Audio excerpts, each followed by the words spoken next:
The new month means it's finally time to say goodbye to the NCAA tournaments. The women's tourney ended in style as Stanford topped Arizona in a thriller.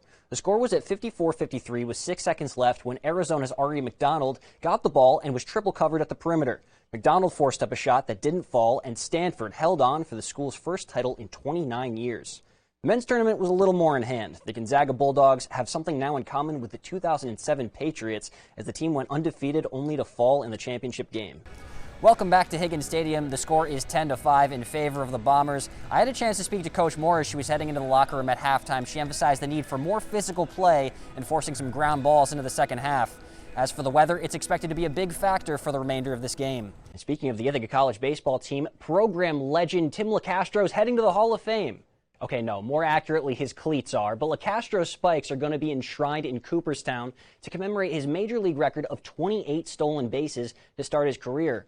The Ithaca College alum is in his 5th season in the big leagues, and he has been dubbed by many as the fastest man in the game.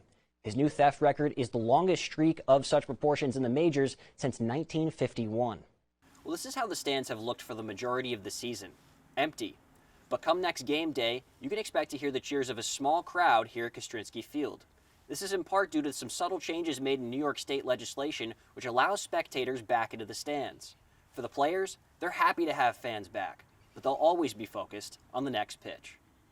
If you're planning a track day at Watkins Glen International, you're going to want a set of these. These are sport performance tires. They've got a little less tread than your traditional road tire.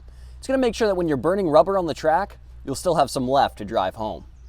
Well, if you thought there were no ties in baseball, you're wrong. The Ithaca College baseball team finished off a 4-game series with Clarkson in an 11-run draw.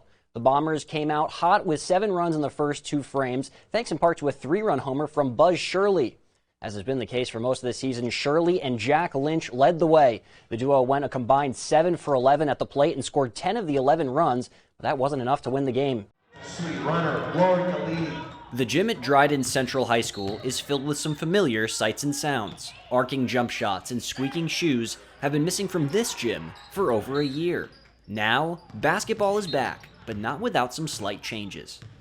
The masks are really challenging, and the no spectators thing has been very challenging for a lot of people. You know, there'll just be times when it's just dead silent. The lack of spectators and the mandatory masks have led to a different playing environment during the COVID-19 pandemic. But for the Dryden girls basketball team, something is better than nothing.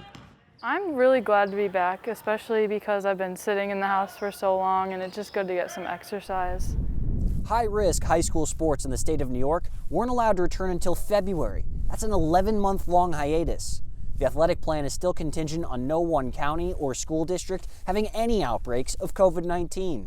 For the players, there's a sense of relief to finally be back in action. Moving into being able to have sports has been a really big relief.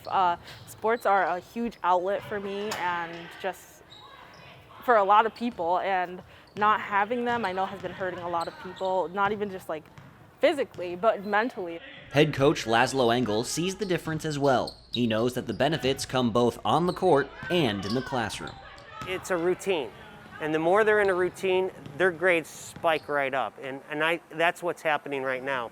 I've seen a big difference from teachers. They contact me if there's any issues. I haven't heard from them since the beginning of the season.